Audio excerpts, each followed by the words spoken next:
Welcome back to the deep dive. Today, we're really getting into the weeds with a specific passage from John's Gospel. That's right. We're looking at the second of the seven signs. John records the healing of the royal official's son. That's John chapter 4, verses 43 to 54. And John is so deliberate, isn't he? He tells us right at the end of his Gospel why he recorded these signs. Exactly, John 20.3031. It's all so that you, the reader, might believe that Jesus is the Christ, the Son of God, and find life in his name. So each sign isn't just a miracle story. It's pointing somewhere deeper. Precisely. And the second sign is crucial because it really marks a shift. It contrasts a faith based purely on seeing spectacular things, Like miracles, wonders. right, with a more mature faith that rests just on Jesus' spoken word.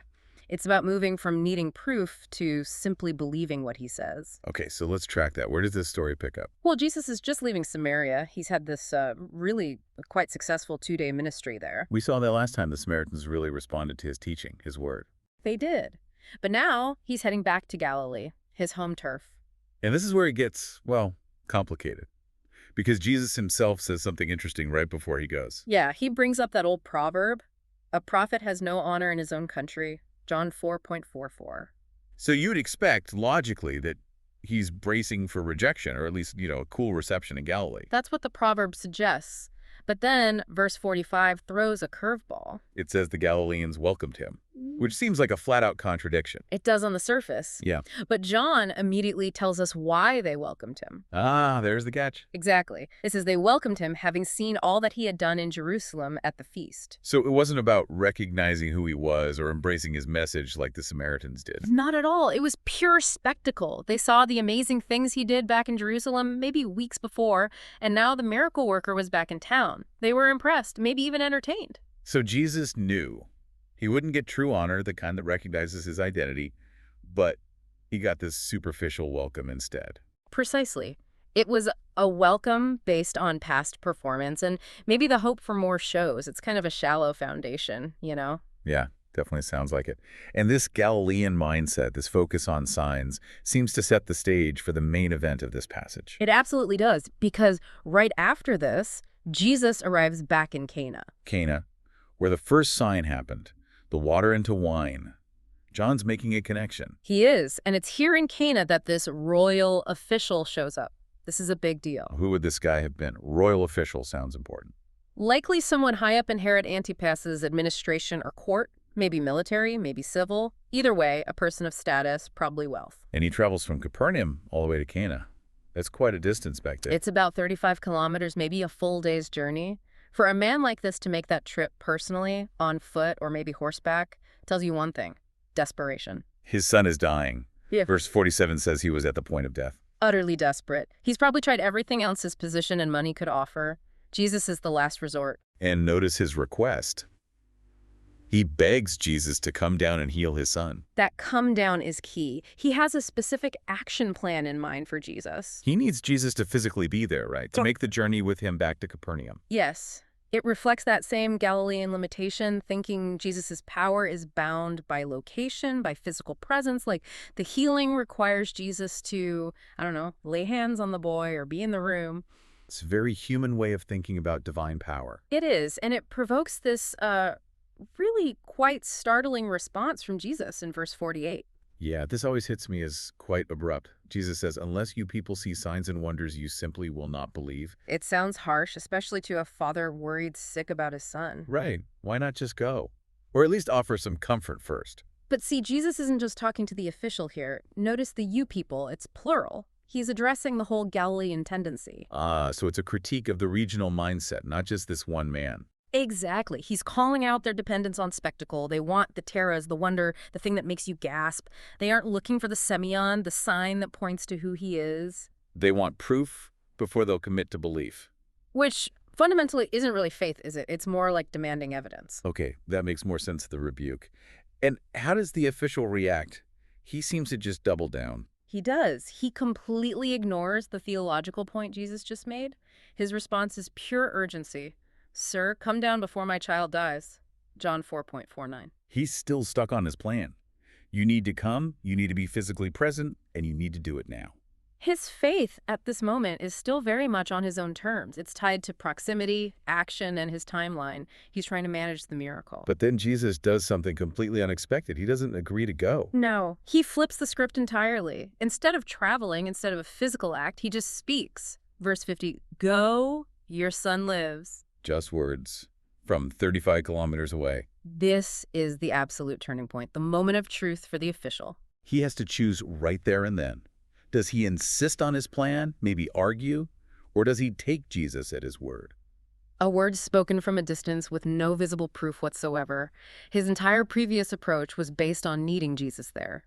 Now he's being told to leave Jesus behind and trust a promise. What a test. Monumental. And the text tells us exactly what happened. The man believed the word that Jesus spoke to him, and he started off. Wow. Just like that. Just like that. His demanding, sign-seeking posture seems to just dissolve. He acts purely on the authority of that spoken word. His faith transforms in that instant. And then he starts that long journey back home. Imagine that walk back to Capernaum. A full day, maybe, walking entirely on the strength of that sentence, "Your son lives." The doubt must have crept in, the what if. Should I have pushed harder for him to come? What if it didn't work? That walk itself becomes part of the test of his newfound faith. It really does. He has absolutely nothing tangible to hold on to, just that promise. But then the confirmation comes. His servants meet him on the road the next day. Yes, with the news, "Your boy is alive. He's recovering." And the official, wanting confirmation, asks when the boy started getting better. He nails down the specific time, and the servants reply, "Yesterday at the 7th hour, the fever left him." John 4.52. Now, the 7th hour, Roman time, starting from sunrise, that's about 1 p.m. The exact moment. The exact moment Jesus, back in Cana, 35 kilometers away, had spoken the words, "Your son lives." That connection must have been staggering for him. Absolutely. Verse 53 says the Father knew it was at that exact hour. That's the confirmation. The power wasn't in Jesus' physical presence. It was in his authoritative word, effective over any distance. And the result. The result was profound. He himself believed, and his whole household believed. His faith, born from trusting the word, now spreads to everyone close to him. And John explicitly calls this the second sign that Jesus did. John 4.54. Yes, underscoring its purpose. Demonstrating Christ's life-giving authority, unbound by human limitations like space or location, and crucially showing the power inherent in his word alone. So if we pull back and look at the whole chapter, the Samaritans, and now this Galilean official John, seems to be drawing a really clear contrast. A very sharp contrast in the basis of faith. Think about it. The Galileans welcomed Jesus because of what they saw him do before. Superficial, sign-based curiosity. The Samaritans, though, they initially believed because of the woman's testimony. You could argue that was a small sign, his supernatural knowledge. Okay. But after Jesus stayed and taught them for 2 days, what did they say? "We no longer believe just because of what you said. Now we have heard for ourselves, and we know that this one is indeed the Savior of the world." John 4.42. So they moved from secondhand testimony or a minor sign directly to faith based on hearing Jesus' own words, his teaching. Exactly. They landed on the word itself as the foundation. The Galilean official representing his region's mindset had to be pushed past his demand for a physical sign to arrive at the same place, trusting the word. So John is showing a progression, maybe even a hierarchy. Signs might get your attention, testimony might pique your interest, but true, stable faith rests on the word of Christ itself. That seems to be the core lesson. Signs serve a purpose, they point. But they aren't meant to be the permanent diet. Enduring faith isn't sustained by constantly needing new miracles. It's sustained by trusting what he's already said. Yes, trusting the living word. And for us today, primarily through the written word, the scriptures, this story encourages us to move beyond needing constant external validation or spectacle.